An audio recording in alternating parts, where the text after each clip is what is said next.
আর পারি না গো, ঠান্ডায় তো এবার হাত পা একেবারে জমে যাচ্ছে। তা ঠিকই বলেছ, ঠান্ডাটা এবার জাঁকিয়ে বসেছে। তুমি ঘরে যাও অমলা, আমি জঙ্গল থেকে শুকনো কাঠ নিয়ে আসছি। কি যে বলো তুমি, তোমার শরীরও ভালো নেই, 3 দিন ধরে জ্বরে ভুগছো, আর তুমি যাবে জঙ্গলে কাঠ আনতে? ঠান্ডা লেগে যাবে তো। সে ঠান্ডা তো তোমারও লাগবে, তুমি বিছানায় পড়লে কে দেখবে শুনি? ও তুমি চিন্তা করো না গো, ভগবানের দয়ায় আমার কিচ্ছু হবে না। আমি যাব আর আসব, এসে তোমাকে চা বানিয়ে দেবো, কেমন? সত্যি তোমার কত কষ্ট, সেই 3 দিন ধরে জ্বরে পড়ে আছি, কবে ঠিক হবে কে জানে। ও বুড়িমা, কোথায় যাচ্ছ? ও মা, এ যে আমাদের টুম্পা। তা যাচ্ছি বাছা, জঙ্গলে শুকনো কাঠ কুড়িয়ে আনি, না হলে রান্না করব কি করে বলতো? জঙ্গলে যাচ্ছ? দাঁড়াও একটু, আমি মাকে বলে আসি, আমিও যাব তোমার সাথে জঙ্গলে। আচ্ছা যা, বলে আয় তোর মাকে, আমি ওই গাছের নিচে একটু জিরিয়ে নেই।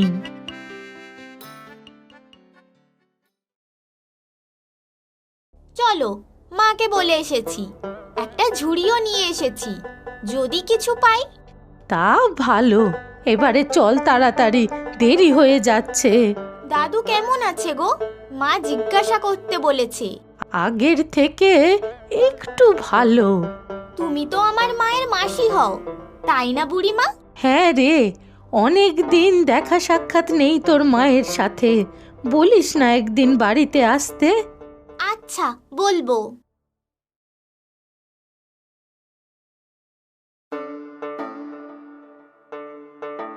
ও বুড়িমা, এগুলো কি গাছ গো? কি আর হবে, ওই জঙ্গলের আগাছা।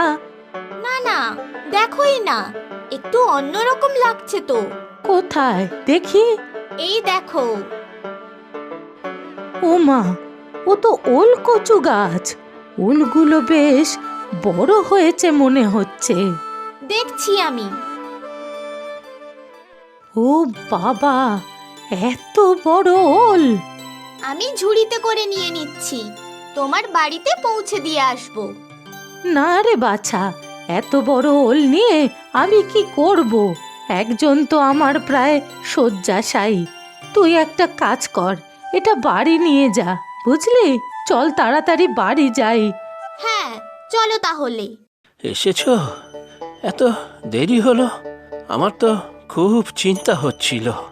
আরে, ওই টুম্পাটাও তো গেল আমার সাথে জঙ্গলে, ওর সাথে একটু কথা বলতে দেরি হলো। খুব ভালো মেয়ে গো টুম্পা। ও তোমার বঞ্জি শ্যামলীর মেয়ে তো, বুঝেছি। হ্যাঁ তো, ভারী মিষ্টি মিষ্টি কথা বলে মেয়েটা। আর জানো তো, আজ এত বড় একটা ওল পেয়েছে জঙ্গলে। ওল? বাহ, এনেছো তো? ওলের তরকারি অসাধারণ। তুমি খেতে ওল? আমি আবার আনলামই না, পুরো ওলটা ওদের দিয়ে দিয়েছি। ইস, এ কেমন করলে অমলা? ওল কেউ ছাড়ে? ও মা, তোমার শরীরের এই অবস্থা, এর মধ্যে আবার ওল খেতে নাকি? পেটে সই তো? ধুত, কি যে করো! আহ, কুচো চিংড়ি দিয়ে একটু ওলের তরকারি, ভাবতেই জিভে জল আসে। ওই দেখো, বাবুর আবার গোসা হলো। এই শোনো, চা দিচ্ছি, খেয়ে নাও, তারপর দুপুরের ভাত বানাচ্ছি। আজ দেখবে তোমার জন্য পেঁপে দিয়ে শুক্তো বানিয়ে দেব। ছ্যা, তোমার ওই পেঁপের ঘ্যাট আর মুখে রচ্ছে না। ইস, ওল হাতে পেয়েও ছেড়ে দিয়ে আসলে। তুমি কেন বুঝতে পারছো না গো? এই শরীরে তুমি ওল খেতে পারবে না, একটা অনর্থ হয়ে যাবে। একটু খেলে কিছু হতো না, তুমি রান্না করতে হবে বলে ইচ্ছে করে আনোনি। কি সব বলছো বলো তো তুমি? সারাদিন একার হাতে এত কিছু করছি, সেখানে তুমি বলছো কি না রান্না করার ভয় আমি ওল আনিনি? হ্যাঁ, সেই জঙ্গল থেকে কাঠ কুড়িয়ে আনলাম এই শীতের মধ্যে। কে বলেছিল তোমাকে যেতে? আমি তো বলেইছিলাম কাঠ নিয়ে আসি, সে তো যেতেই দিলে না, আর এখন কথা শোনাচ্ছ। আমি কথা শোনাচ্ছি না গো, তোমার ভালোর জন্যই বলছি। এত রাগ করে থেকো না গো, চাটা খেয়ে নাও। হ্যাঁ, দুপুরে তাড়াতাড়ি খেয়ে তোমার আবার কতগুলো ওষুধ খেতে হবে বলো তো। না, আমি কিছুই খাবো না, ভাতও খাবো না, আর আর ওষুধও খাবো না। হায় ভগবান, কি যে করি আমি! মানুষটাকে নিয়ে আমি আর পারছি না। কি এত বড় কথা? আজই আমি যেদিকে দু চোখ চায় চলে যাব, বাঁচি মরি সে পরে দেখা যাবে। কি সর্বনাশ! এমন অলক্ষণে কথা মুখেও এনো না গো। আচ্ছা ঠিক আছে, আমি বিকেলে ডাক্তারের কাছে যাব। যদি বলে তাহলে ঠিক ওল রান্না করে তোমাকে খাওয়াবো, কেমন? আরে বড় ডাক্তার আমার, দুটো পাস দিয়ে এসেছে শহর থেকে, সে কিনা সব জানে। সে ডাক্তার বলুক আর না বলুক, আমি ওল খাবো ব্যাস। ওরে টুম্পা, এত বড় এক ওল নিয়ে এসেছিস? এ তো কাটতেই আমার অবস্থা কাহিল হয়ে যাবে। কি করব মা, এই ওলটাই তো অনেক বড়, আমি ঝুড়িতে ভরে মাথায় করে নিয়ে এসেছি। ইস, খুব কষ্ট হয়েছে না রে তোর? না গো মা, তেমন কষ্ট হয়নি। সাথে ওই বুড়িমা ছিল না, দুজন মিলে গল্প করতে করতে চলে এসেছি। জানো তো মা, উনি তোমাকে যেতে বলেছে, যাবে? হ্যাঁ যাবো তো, দাঁড়া আগে ওলটার একটা ব্যবস্থা করি। চিংড়ি আছে, তাহলে ওই ওল চিংড়ি করে ফেলি। ওল চিংড়ি করবে মা তুমি? হ্যাঁ রে করবো। তুই যা ঘর থেকে লেবু নিয়ে আয়, সর্ষের তেলের বোতলটাও নিয়ে আসিস। কাটার সময় একটু মাখিয়ে নিলে ভালো হয়, পরে রান্নার পরে একটু লেবু রস দিয়ে দেবো, যাতে গলা চুলকবে না। আমি এক্ষুনি যাচ্ছি মা, তুমি ওলটা কাটতে থাকো, আমি ততক্ষণে রান্নাঘরে চিংড়ি মাছগুলো নুন হলুদ দিয়ে মাখিয়ে রাখি মা। আচ্ছা করতে থাক, আমি ওলটা কেটেই আসছি। জ্বর তো এখনো আছে দাদু তোমার, ঠান্ডা লাগানো যাবে না যে, তোমাকে বলেছিলাম না? দেখো না ডাক্তার বাবু, কিছুতেই আমার কথা শোনে না, শুধু বাইরে বেরোতে চায়।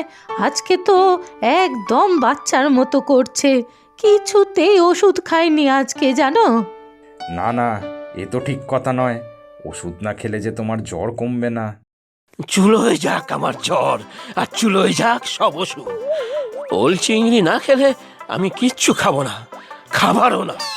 দেখছো তো মানুষটাকে, শুনছো ওর কথা?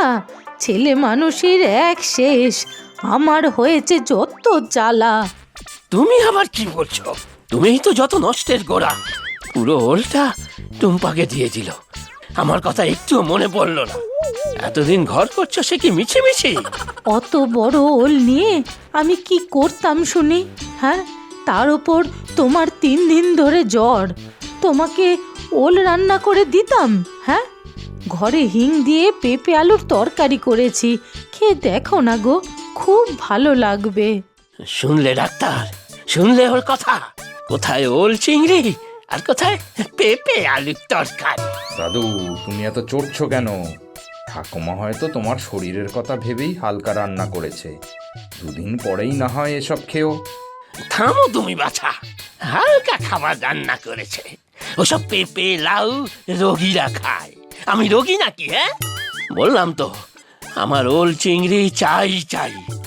আর যদি একটু শরীর বেশি খারাপও হয়, সে তুমি বাপু সামলাবে, নাহলে ডাক্তার হয়েছ কোন দুঃখে? আহা, ওকে ওইভাবে বলছো কেন?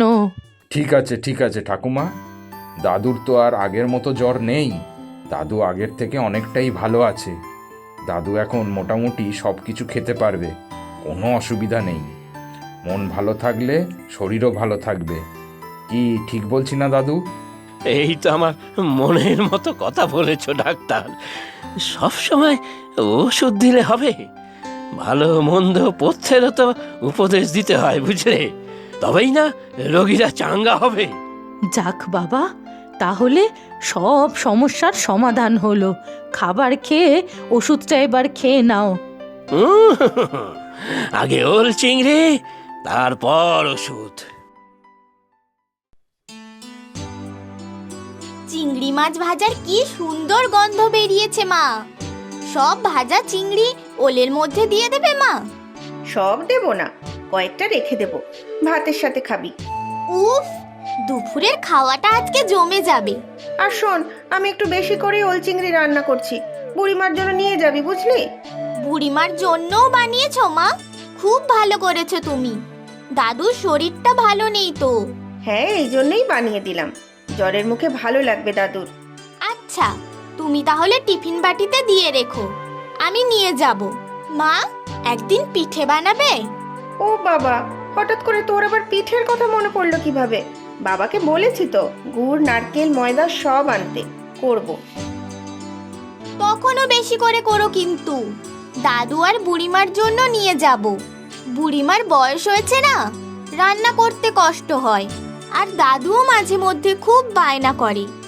বুড়িমা বলেছে আমাকে। আচ্ছা, সে বানালে নিয়ে যাস খন ওদের জন্য। নে, ওল চিংড়িটা হয়ে গেছে, আমি টিফিন বাটিতে ভরে দিচ্ছি।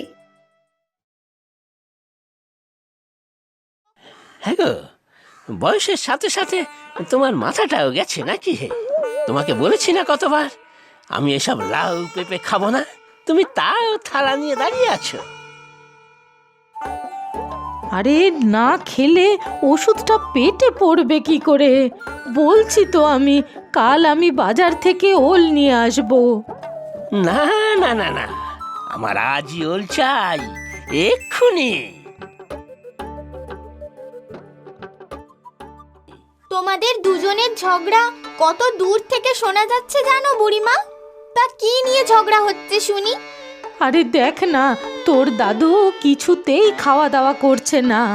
আমার মুখে ওলের কথা শুনেই তার ওল চিংড়ি খাওয়ার জেদ হয়েছে। সেটা না হলে তিনি ওষুধও খাবেন না। আলবাত খাবো না, কিছুতেই খাবো না। তা তো হবে না, দাদুকে তো এবার ওষুধ খেতেই হবে। কিভাবে সম্ভব রে টুম্পা? সেই কখন থেকে ভাতের থালা নিয়ে দাঁড়িয়ে আছি। দেখো তো দাদু, এবারে বলো তো তুমি, এখনো খাবে না? কই কই, দেখি দেখি। আহ, কি গন্ধ চিংড়ি মাছের! এটা তো ওল চিংড়ি বানিয়ে এনেছিস মা। আহ, আহ, গন্ধেই মন ভরে যাচ্ছে রে। তোর মা ওলটা রান্না করেছে, আবার আমাদের জন্য পাঠিয়েও দিয়েছে। বাঁচালি রে তুই আজকে টুম্পা। কি এখন খাবে তো? হ্যাঁ, খাবো না মানে একেবারে আয়েশ করে বসে খাবো, হাত চেটে পুটে খাবো। দাও দাও দাও গিন্নি দাও, একটা ওল চিংড়ি দিয়ে মেখে দাও, তারপর ওষুধ খেয়ে চাঙ্গা হতে হবে তো। প্রচুর সঠিক উত্তরদাতাদের মধ্যে থেকে আমরা বেছে নিয়েছি 10 জনের নাম। গল্পের নাম খেজুর গুড়ের কোটি টাকার ব্যবসা।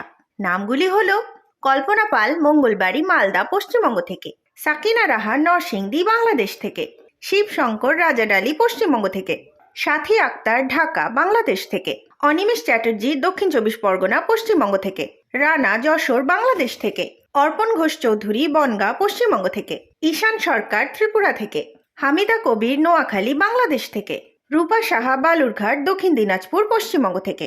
আজকের প্রশ্ন, দাদু কি খাওয়ার জন্য বায়না করছিল?